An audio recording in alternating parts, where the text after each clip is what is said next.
समुद्र की गहराई में लू शेंग खड़ा हो गया और उलझन भरी निगाहों से इधर-उधर देखने लगा। यह जानने की कोशिश कर रहा था कि वह रहस्यमय आवाज कहाँ से आ रही है। जबकि उसकी आंखें जिज्ञासा से चमक रही थीं और उसके शरीर से मार्शल ऊर्जा निकल रही थी, लू शेंग ने एक तरफ देखना शुरू कर दिया और पसीना नहीं छोड़ सका, क्योंकि उसे नहीं पता था कि वह आवाज किसकी थी और नहीं कौन उसे सपनों की दुनिया में जाने के लिए बुला रहा था। एक गंभीर निगाह से लू शेंग चुपचाप जमीन की ओर देखने लगा। वह जानता था कि आसपास कोई नहीं है, फिर भी कोई उसे सपनों की दुनिया में जाने के लिए बुला रहा था। उसे नहीं पता था कि सपनों की दुनिया में प्रवेश करने की उसकी क्षमता उसी से आई है या नहीं। लू शेंग ने अपनी आंखें बंद कर लीं और फैसला किया कि ध्यान केंद्रित करना बेहतर होगा।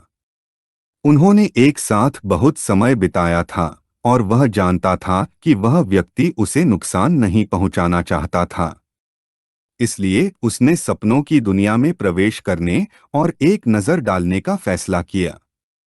लू शेंग ने अपनी आंखें खोलीं तो उसका मन आश्चर्य से भर गया, क्योंकि वह सपनों की दुनिया से बिल्कुल अलग जगह पर था।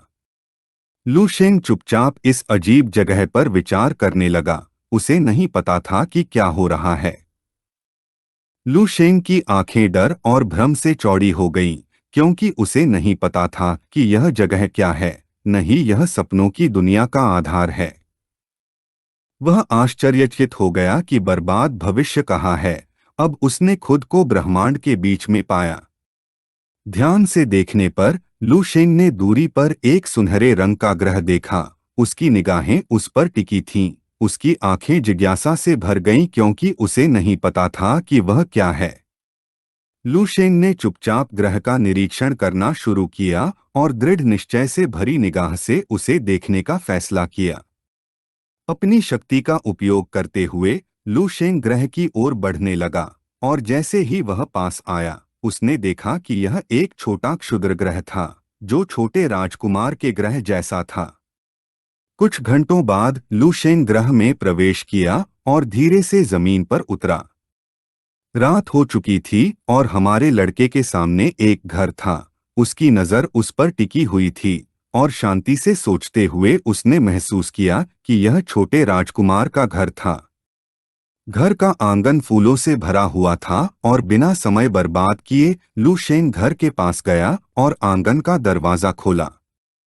एक जिज्ञासु भाव के साथ लू शेंग ने फूलों को देखना शुरू किया और उसे यह महसूस करने में देर नहीं लगी कि यह एक पारंपरिक चीनी शैली का आंगन लग रहा था।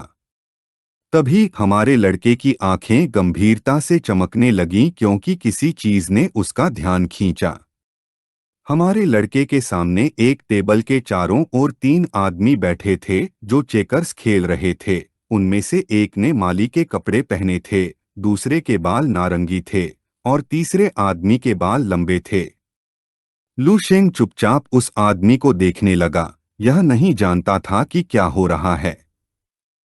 लू शेंग की आंखें भ्रम से चमकने लगीं, क्योंकि उसे नहीं पता था कि ये लोग एक पल में यहाँ कैसे आ गए, बिना यह जाने कि क्या वे ही हैं जिन्होंने उसे सपनों की दुनिया में प्रवेश करने की अनुमति दी थी। उनमें से एक आदमी ने अपना हाथ चेकर बोर्ड के पास लाया और अपनी चाल चली। जब उसकी आंखें खुशी से चमक रही थीं, तो वह हमारे लड़के की ओर मुड़ा और मुस्कुराते हुए हमारे लड़के से बैठने के लिए कहा। यह सुनते ही लू शेंग की आंखें आश्चर्य और भय से भर गईं। उसकी निगाहें उस आदमी पर टिक गईं और वह सदमे में आ गया। उसे नहीं पता था कि क्या हो रहा है।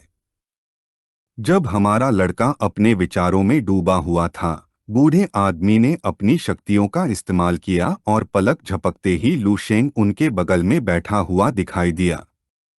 जब उसकी आंखें भ्रम से चमक रही थीं, तो उसने अपने शरीर से निकल रही ऊर्जा को देखना शुरू किया और वह सदमे में आ गया, क्योंकि उसे नहीं पता था कि वह कब बैठ गया था। बूढ़े आदमी ने अपनी आंखें बंद कर लीं और मुस्कुराने लगा। लू शेंग ने बूढ़े आदमी को संदेह भरी निगाहों से घूरना शुरू कर दिया। और हालांकि वह उन्हें नहीं जानता था, लेकिन वे जो ऊर्जा विकीर्ण करते थे और उनकी प्राकृतिक सांस लेने की विधि का निरंतर प्रवाह उसे कुछ हद तक परिचित था। बूढ़ा आदमी हमारे लड़के को शांत निगाहों से देखने लगा और मुस्कुराए बिना नहीं रह सका। ध्यान से देखने पर लू शेंग को एहसास हुआ कि यह लड़का यांग यीझो था। लंबे बालों वाले आदमी ने अपनी आंखें बंद कर लीं और उसके चेहरे पर मुस्कान आ गई। वह वांग यी था। माली के कपड़े पहने हुए आदमी ने एक हंसमुख मुस्कान दिखानी शुरू कर दी। वह डुआन याइफेंग था, एक दयालु मुस्कान के साथ। डुआन याइफेंग ने लू शेंग को शांत होने के लिए कहा क्योंकि जल्दबाजी करने की कोई जरूरत नहीं थी। यह सुनकर लू शेंग ने एक तरफ देखना शुरू कर दिया और उसकी आंखें संदेह से चमकने लगीं। माली ने लू शेंग को उनके साथ खेलने के लिए कहा। लू शेंग ने शतरंज के बोर्ड को ध्यान से देखना शुरू कर दिया और उसके शरीर से एक शक्तिशाली मार्शल ऊर्जा निकलने लगी। उसी समय विशाल तारों वाले आकाश में नीला जहाज छलांग लगा रहा था और उड़ान भर रहा था। यह प्रकाश की गति से यात्रा कर रहा था। अंदर गाइड बैठा था, एक गिलास शराब पीते हुए मुस्कुरा रहा था। उसके चारों ओर सिस्टम पैनल थे और ठीक सामने एक सिस्टम विंडो थी। सिस्टम विंडो लू शेंग के खिलाफ उसकी लड़ाई की रिकॉर्डिंग दिखाने लगी। इसलिए गाइड ने ध्यान से देखना शुरू किया और सोचा कि 5 लोगों में से मुट्ठी निस्संदेह एक अद्भुत तकनीक थी, एक मार्शल तकनीक भी जिसे जाना जाता है नियमों की कला के रूप में अपना खुद का। वह जानता था कि इसका मतलब केवल यह हो सकता है कि लू शेंग ब्रह्मांड को नियंत्रित करने वाले नियमों तक पहुंच गया था। उसके चेहरे पर मुस्कान फैल गई क्योंकि केवल इसी के साथ लू शेंग के पास पहले से ही आकाशीय युद्ध क्षेत्र की अकादमी में प्रवेश करने का पास था। गाइड के अनुसार लू शेंग की संविधान ने उसे और भी प्रभावशाली बना दिया। सिस्टम ने लू शेंग को अपनी मुट्ठियां बंद करके मुस्कुराते हुए दिखाना शुरू किया, जबकि मार्शल ऊर्जा उसकी मुट्ठियों से निकल रही थी। केवल एक चीज जो गाइड को नहीं पता थी वह यह थी कि लू शेंग का संविधान किस तरह का था। उसने जो तरल पी रहा था उसका एक घूंट लिया और मुस्कुराए बिना नहीं रह सका। उसे याद आया कि बृहस्पति क्षेत्र में एक मामला था जहां एक स्तर 9 के लड़ाके का सामना स्तर 10 के लड़ाके से हुआ था। इस तरह की उपलब्धि हासिल करने वाले प्रतिभाशाली व्यक्ति का ऑरलैंड ऑरलैंड था। उस लड़ाई ने उसे प्रसिद्धि दिलाई और उसे आखिरकार दिव्य अकादमी में स्वीकार कर लिया गया, जहां बाद में पता चला कि उसका स्तर 9 था। गाइड ने जमीन की ओर देखना शुरू किया और उसके दिमाग में लू शेंग की मुस्कुराती हुई छवि आई। उसने सोचा कि लू शेंग ने जो हासिल किया है वह उसकी उम्मीदों से कहीं ज्यादा है, क्योंकि उसने लेवल 10 के योद्धा के खिलाफ लड़ाई लड़ी थी जो लेवल 9 का था। उसे नहीं पता था कि अगर लेवल 8 के योद्धा का सामना लेवल 10 के योद्धा से हुआ तो क्या होगा, बिना यह जाने कि उनका स्तर भोर के तारे जैसा होगा या शायद चमकते चांद जैसा। उसके चेहरे पर एक आत्मविश्वास भरी मुस्कान दिखाई दी, हालांकि एक सरल और सीधा अनुमान नहीं लगाया जा सकता था। सच तो यह था कि स्तर इतना कम नहीं होने वाला था। बहुत संभावना थी कि यह योद्धा भोर के तारे के स्तर तक पहुंच जाएगा। इसके अलावा चूंकि लू शेंग पहले से ही 5 नियमों की कलाओं को समझ चुका था, अगर वह अपने मार्शल पद से विचलित नहीं होता तो लेवल 11 में प्रवेश करना लगभग तय लग रहा था।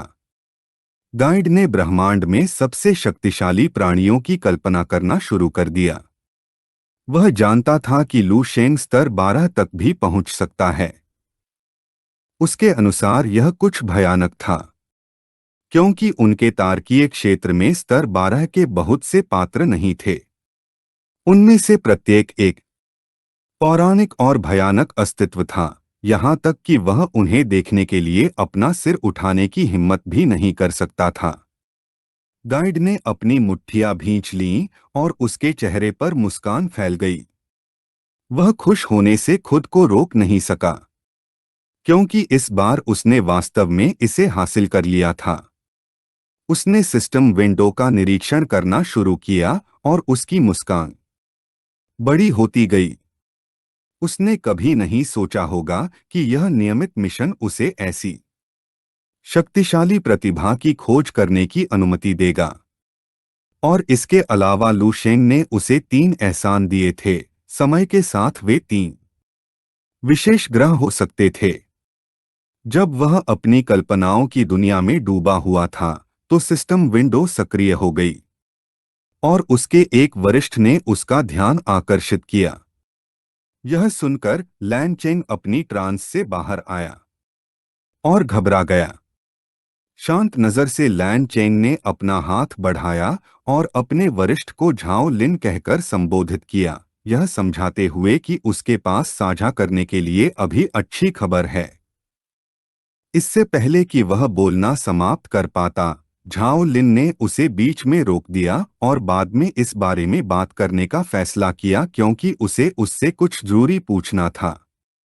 उसने पूछा कि क्या इस यात्रा में लैन चेंग को कोई स्टार पायरेट जहाज मिला है। यह सुनकर लैन चेंग कुछ हद तक भ्रमित महसूस करने से खुद को रोक नहीं सका। एक जिज्ञासु नजर से उसने याद किया कि ऐसा कहा जाता था कि अंतरिक्ष के इस क्षेत्र में सक्रिय समुद्री डाकू हैं। जबकि झाओ लिन की आंखें डर से चमक रही थीं, एक गंभीर अभिव्यक्ति के साथ उसने खुलासा किया कि पड़ोसी स्टार क्षेत्र के कई संसाधन ग्रहों को पहले ही लूट लिया गया था। सभी प्रमुख तारकीय संसाधनों को निकाल लिया गया था और ग्रहों के कई शक्तिशाली मूल निवासी पहले ही बेचे जाने के लिए गुलाम बन चुके थे। यह सुनकर लैन चेंग क्रोधित होने और स्टार पायरेट्स को कोसने से खुद को रोक नहीं सका। उसने राक्षसों से भरे और अराजकता में एक ग्रह की कल्पना करना शुरू कर दिया। स्टार समुद्री डाकू अंतरिक्ष में घूमते हुए टिड्डियों की तरह थे। जहां भी वे गुजरे उन्होंने पूरे ग्रह को तबाह कर दिया। यह न केवल संसाधनों का मामला था, बल्कि उन्होंने अंतरतारकीय जानवरों के खिलाफ रक्षात्मक रेखाओं के पतन का भी कारण बना। संक्षेप में, न केवल उन्होंने चोरी की और भाग गए, बल्कि अपने पीछे कुल तबाही छोड़ गए। झाओ लिन ने लैन चेंग को घूरना शुरू कर दिया और एक उग्र नजर से यह स्पष्ट कर दिया कि स्टार समुद्री डाकुओं का यह गिरोह रेड आइस का एक समूह था, जो लगभग 100 वर्षों में उमकसिंग क्षेत्र में सबसे बर्बर था। मूल रूप से 12 सदस्य थे, 7 को मार गिराया गया था या पकड़ लिया गया था। अब केवल रेड आई नेता और 4 अपहरित अधीनस्थ रह गए थे। उसने समुद्री डाकुओं के सभी सदस्यों की कल्पना करना शुरू कर दिया। शेष 5 के पास स्तर 10 की ताकत या उससे अधिक थी। रेड आई नेता अपने चरम बिंदु पर एक स्तर 10 मार्शल कलाकार था, जिसका सामना करना बहुत मुश्किल था। अपने मार्ग के अनुसार वह सीधे लैन चेंग के क्षेत्र की ओर जा रहा था। लैन चेंग का ध्यान झाओ लिन पर केंद्रित था और वह आश्चर्य से मुंह खोले खड़ा था। उसे यकीन नहीं हो रहा था कि समुद्री डाकू उसकी ओर आ रहे हैं। वह अपने दांतों को कसकर भींचने और क्रोधित होने से खुद को नहीं रोक सका क्योंकि उस दिशा में लू शेंग का ग्रह था। उसी समय एक शक्तिशाली समुद्री डाकू जहाज अंतरिक्ष में यात्रा कर रहा था। जहाज के अंदर नेचुरल स्पेस नामक क्षेत्र में लोगों का एक समूह एक मेज के चारों ओर शांति से खाना खा रहा था। गंभीर नजर से लाल बालों वाले आदमी ने शराब का गिलास उठाया, दूसरों को घूरना शुरू किया और उन्हें बताया कि कल उसे बताया गया था कि आम गुलामों की कीमत 30% कम हो गई है। जिन साधारण मनुष्यों को उन्होंने पकड़ा था, वे अब रखने लायक नहीं रहे। उन्हें ले जाने से उन्हें पैसे का नुकसान होगा। उसने टोक्सी स्कॉर्पियो से कहा कि वह जाकर कुछ ऐसे लोगों को चुने जो दिखने में अच्छे हों। वह बाकी को कचरे के रूप में फेंक सकती है। टोक्सी स्कॉर्पियो नाम की महिला खड़ी हुई। उसने अपने सीने पर हाथ रखा और गंभीर भाव से सिर हिलाया। आदमी ने दूसरों को ध्यान से देखना शुरू किया और गंभीर लहजे में बताया कि हाल ही में मायाकसिंग क्षेत्र की तारकीय पुलिस पहले से ही उनका पीछा कर रही थी। उसके बगल में एक आदमी था जिसकी आंखों पर पट्टी थी और दूसरा मोटा आदमी जिसने चश्मा पहना था। आदमी ने अपना हाथ बढ़ाया और उसके पीछे कई ग्रह दिखाई दिए। उसने अपना हाथ मेज पर रखा और उसकी आंखें खुशी से चमक रही थीं। मुस्कुराते हुए उसने कहा कि यह उनका आखिरी ऑपरेशन होने वाला है, इसलिए हर कोई एक चुन सकता है। वे आखिरी बार चोरी करने जा रहे थे और घर लौट आए।